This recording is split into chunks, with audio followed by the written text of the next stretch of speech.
Good morning. Good morning. Welcome to Finding Beauty.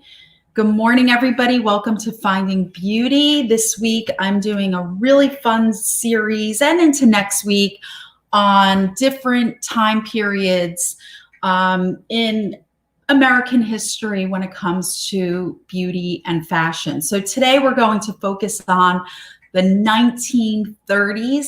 I hope you guys enjoyed yesterday's video on the 1920s. It was so much fun for me to do the research and also to do the actual video and do the makeup as well. A lot of fun. All right, guys. So a lot of things going on in the 1930s. So just a little backstory. 1929, right? We have the stock market crash, which launches us into what we call the Great Depression. Good morning over there on Instagram. Welcome, welcome. So we're coming out of an age of the roaring 20s where women were considered very promiscuous. They were breaking out of their shell from the Victorian age, you know, their grandmothers and mothers that wore like a lot of heavy clothing and really tried to portray an image of, you know, this very proper person, this proper woman that took care of her home and her husband and raised her children and that sort of thing. And in the 1920s, women started breaking out of that. Of course, the suffrage movement went full steam ahead, and we finally got to vote in 1920. Of course, we still are fighting for our equal rights, especially in the workplace. So women do start to work in the 1920s, but then once the Great Depression hit, a lot of women were forced out of their jobs. The government, the US government actually had a law that if you were married and you were a woman that was working and your husband was working in some type of civil service, if you were working for the government, you were forced to quit your job. Or they were asked, some, you know, the couple was asked, but most of the time, the majority of the time, the female was forced out of her job and she had to go home and start raising a family and taking care of the house. So that brings me to how fashion and beauty and the whole female image in America starts to change. So we have this very vampy makeup, right? Like I was talking about yesterday, the female is the vampire and she's sucking the life out of the man's wallet. Meanwhile, she's going to work, menial jobs, a lot of domestic work. If you were a Black woman, you definitely were working domestically or on a farm, working for a family.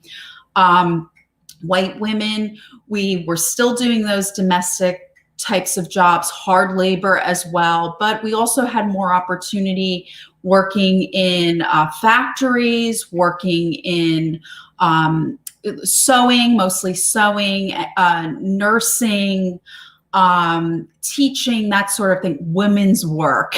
That's what it was actually called, women's work. So, you know, men had their high-powered jobs and women did the women's work. It is what it is, right? I'm just reporting our American history. Not too happy about it, but that's all right. So women in the 1930s were asked to go home, start raising a family.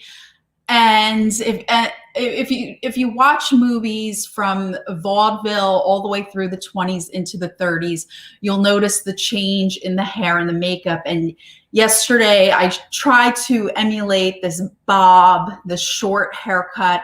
Women started growing out their hair, not only because they were losing that power, I guess you could say, that, you know, that power in the workforce and asked to go home and work on their farms and in their city homes, they couldn't afford to cut their hair. So they were doing homemade haircuts. So it was very in vogue to start growing out your hair. Now, if you had a bob, right? If you had a short haircut, almost pixie length, and you're growing it out, you're probably, in the early 30s, you're probably getting a hair length of about to here. Let me see if I can emulate it. I don't know if I can, it's kind of hard. So you're starting to get a haircut around this length, which would be a page boy. That's what it was called, a page boy. And then as we watch movies later on in the 1930s, we notice that the hair is growing out. If we watch movies like The Wizard of Oz, we notice, the very long hair. Hair was curled. Curling iron was invented. So women were using their curler and they were curling their hair. Now, you're thinking to yourself, well, who could afford makeup? Who can afford hair stuff?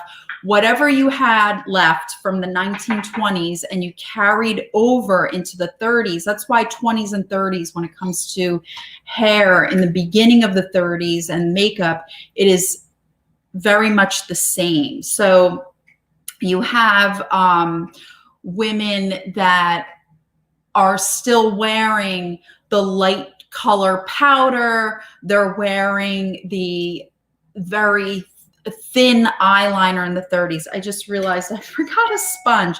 Well, you know what? I'll use one of my makeup brushes. So they didn't have foundation in the 20s. They had powder, but what was invented in the 1930s, thanks to Max Factor, which is a shortening form of his very Polish name, he developed a makeup called Pancake. And Pancake basically was applied with a wet type of sponge. It was considered thinner, more comfortable, even though in today's standard, it would be considered very, very heavy. And it was used mostly on stage. So it wasn't until, I believe it was 1937, that Pancake makeup, which came in 12 shades, the Max Factor Pancake makeup, which is still sold to this day, I believe. It was offered in 12 different colors, and you applied it wet, I guess with some type of puff. And it was finally offered to the public because it was used in Hollywood. And that's where women were getting their fashion knowledge. They were going to the movies in the 20s, the early 30s, and getting their information from Hollywood. So everybody emulated Hollywood. Now, the Great Depression is going on in the early 30s, and people are strapped for cash. But here's the thing about women in the 1930s. We weren't giving up on ourselves. It is so amazing to learn about women in the 1930s, that part of American history where they literally had nothing, were having a hard time feeding themselves and their family, and still they put on a good face. And it was all about strength, and it really was a time of everything might be falling apart in my life, but I'll be damned, I'm going to look good. Sound familiar? So women really learned to pull it together, and any little bit of money that they had, they started accessorizing the clothing that they already owned. So belts were very in. You start to notice in clothing that the waist was the focus, okay? I don't have vintage clothing, but this is coming close to it. So belts around that flapper dress. So they put emphasis on their waistline. They also, broader shoulders, right? They started poofing things out. Showing your back, backless dresses were very in. So during the mid-30s, we started to get into very feminine, pulling away from that 1920s boyish tomboy look, the short hair, the flat chest. We're starting to pull away from that in fashion history. And now we're starting to show curves, Rita Hayworth.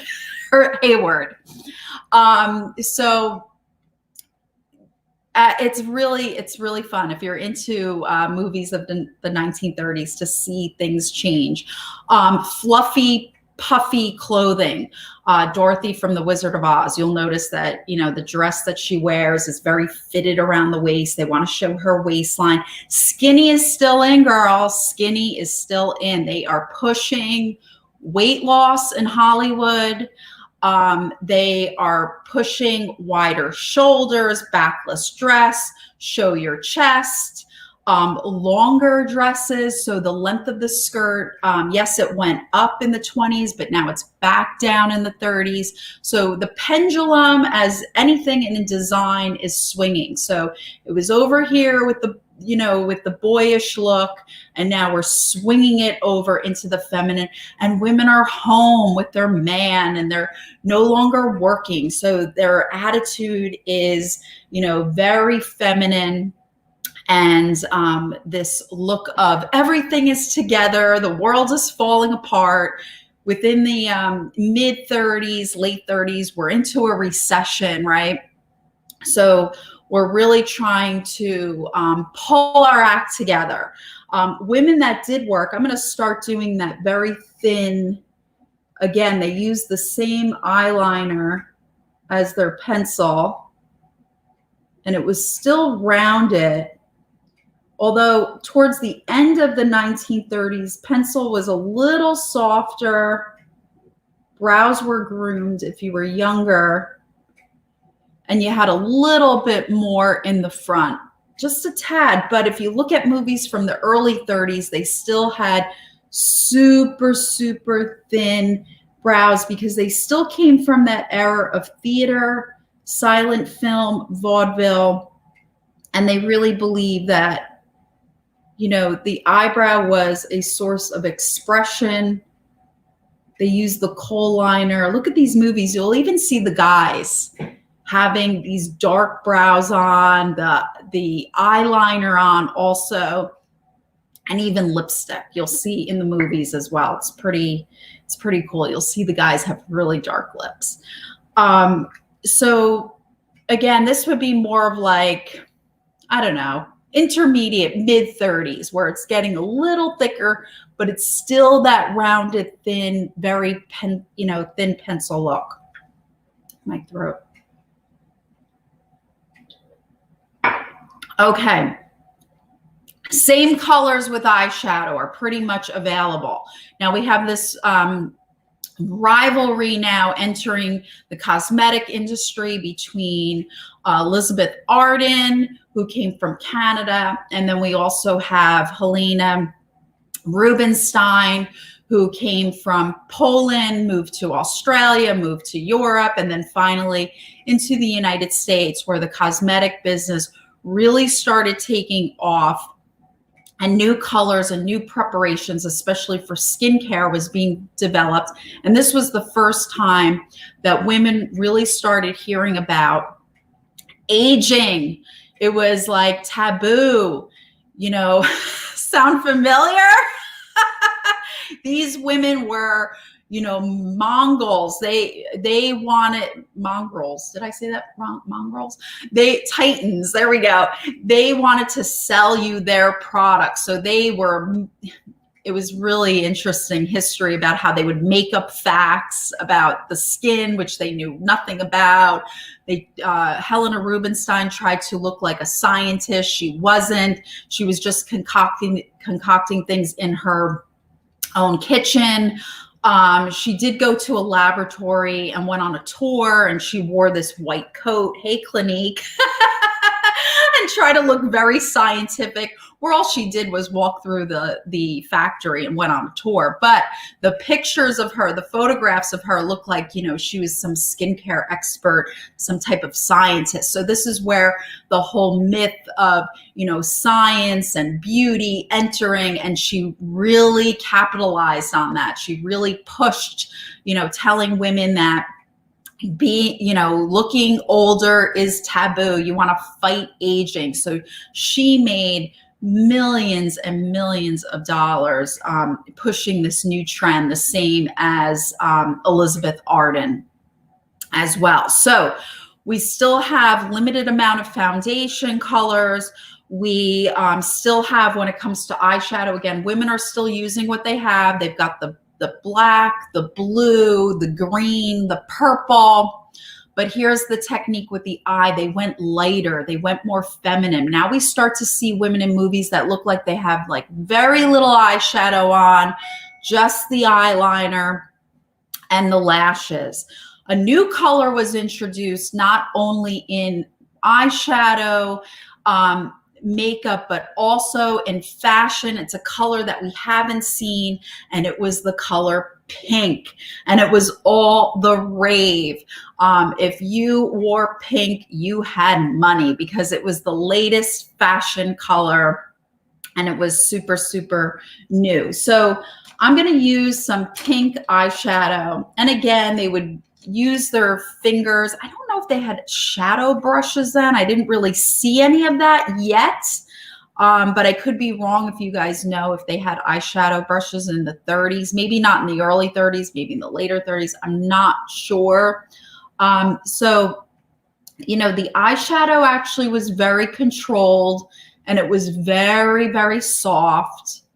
And we see a lot of soft blues, almost like pastel.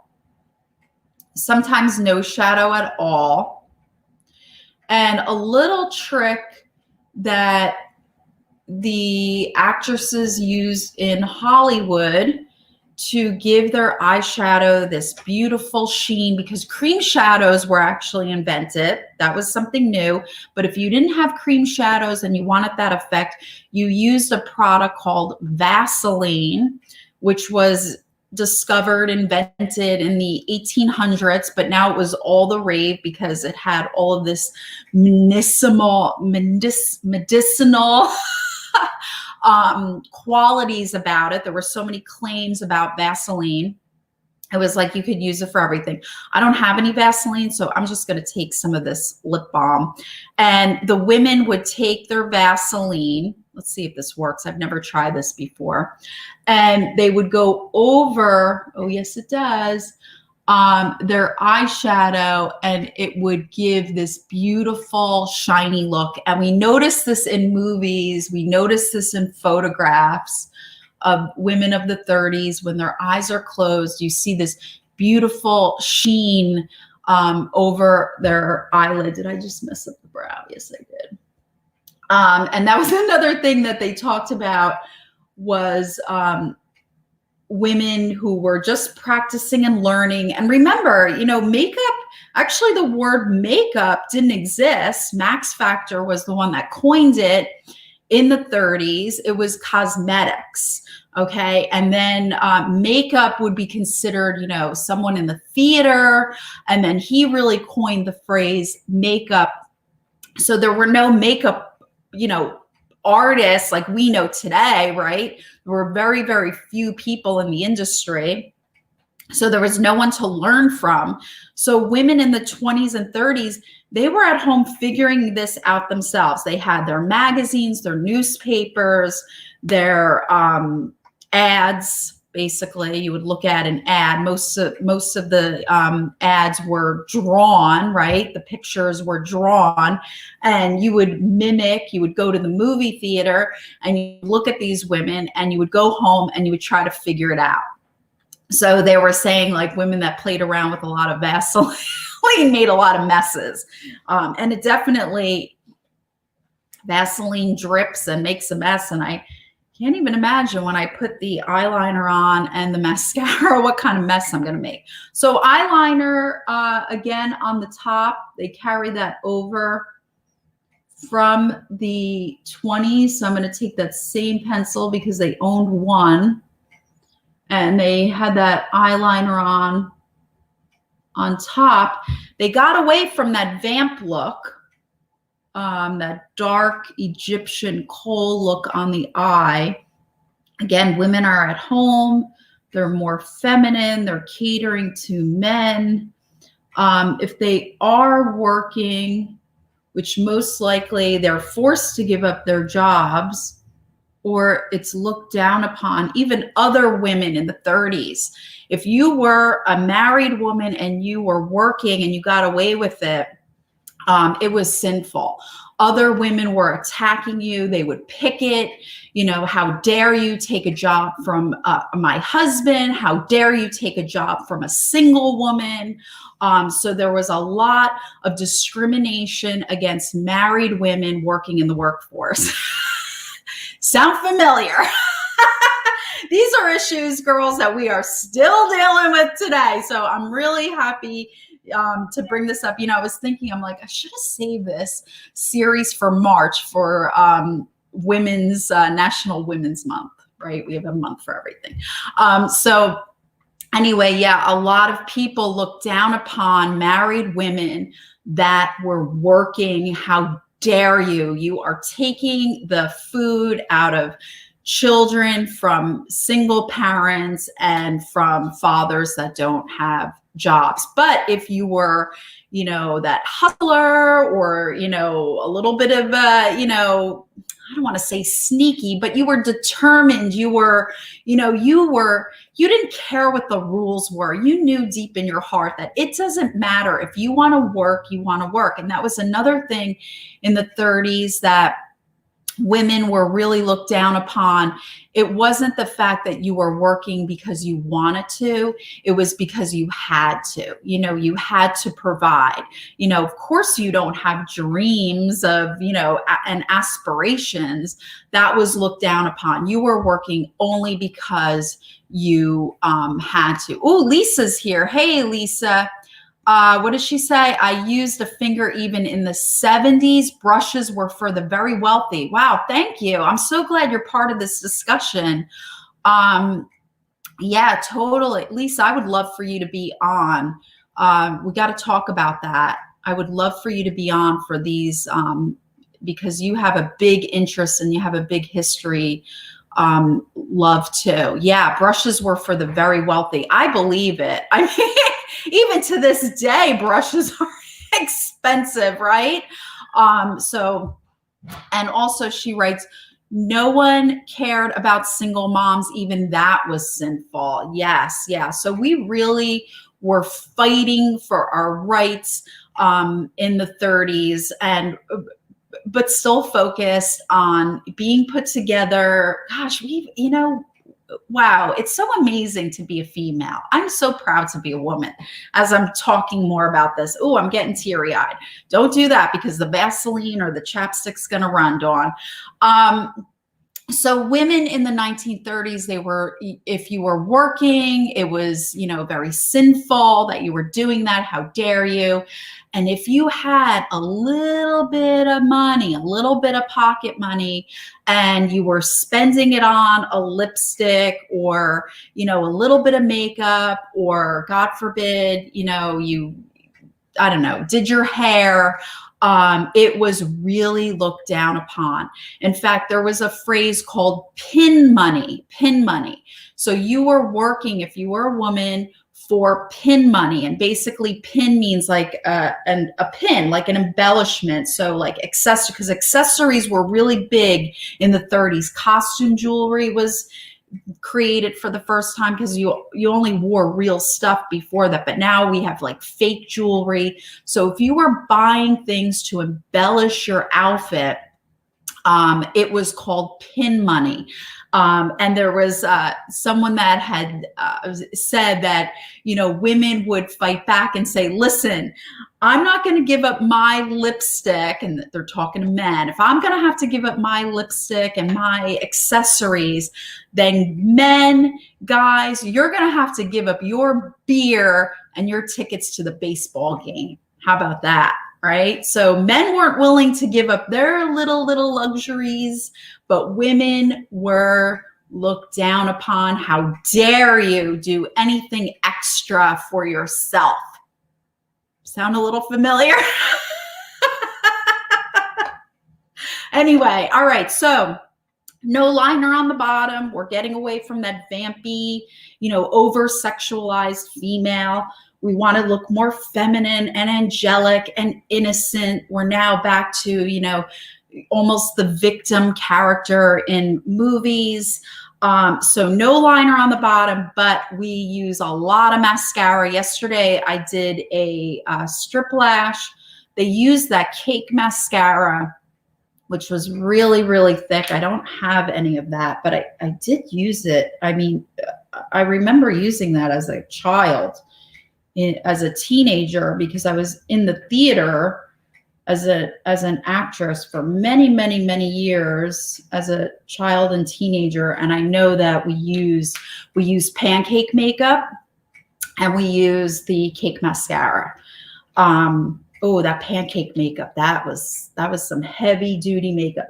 And the big thing with the lashes in the 30s was the bottom lashes. You'll notice that there was a real focus on the bottom lashes, also in the 20s as well. But because we don't have that liner going on like we did in the 1920s, we start to really notice those fluttering lashes in the movies with the bright eyes and the slick shimmer on the eyelid and the light eyeshadow, almost no eyeshadow at all. Okay, blush.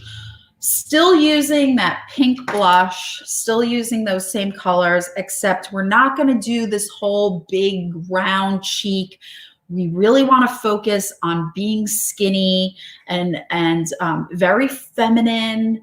Late 30s, we're starting to show our body off. We're starting to show our tight waistline, our hips, our bust. We're growing out our hair. So very, very light on the pink.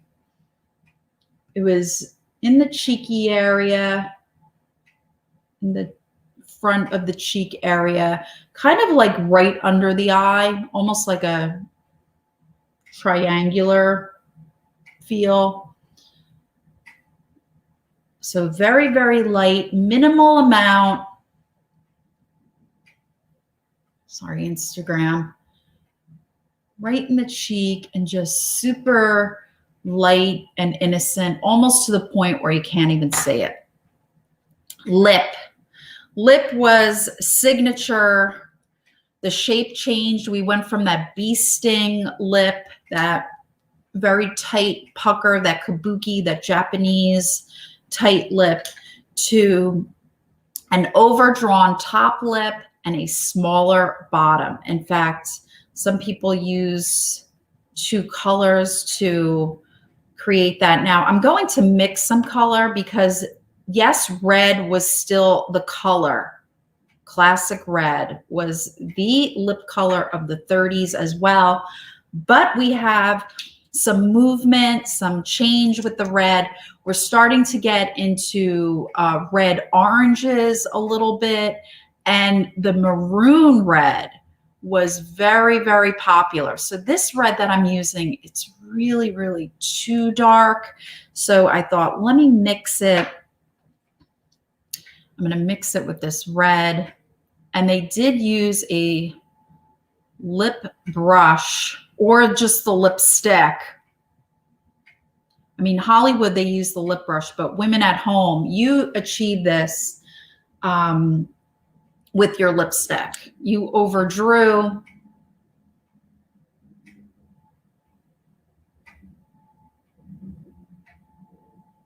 I hope you guys could see that. So I'm overdrawing. This looks pretty good. Color. I want to get it down there.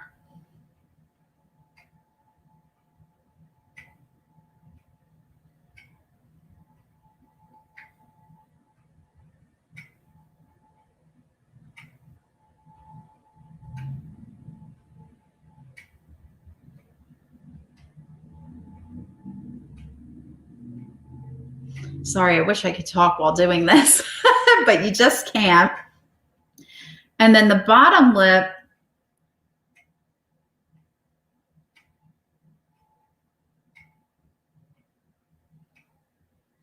was just a little smaller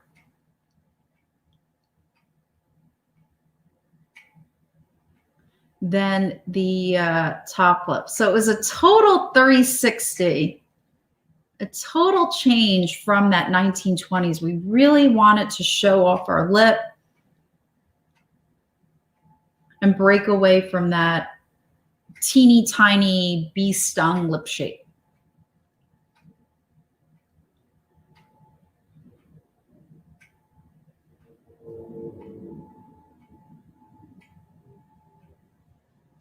Okay.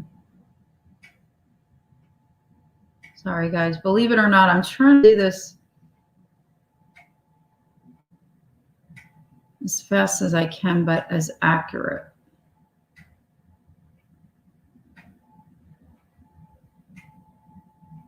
There we go. That looks more like a 30s lip, where it's kind of, let's do this side. It's kind of lifted.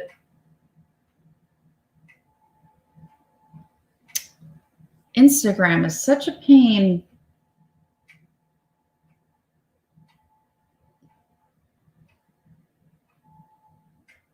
That looks, looks all right. It's a little messed up, but you guys get the idea of the overdrawing.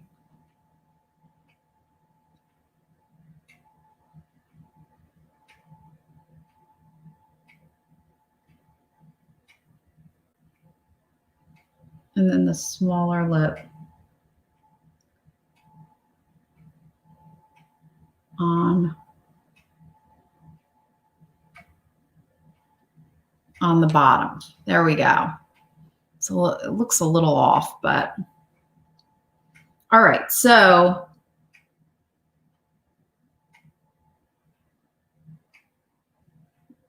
good. So that basically is a 1930s look.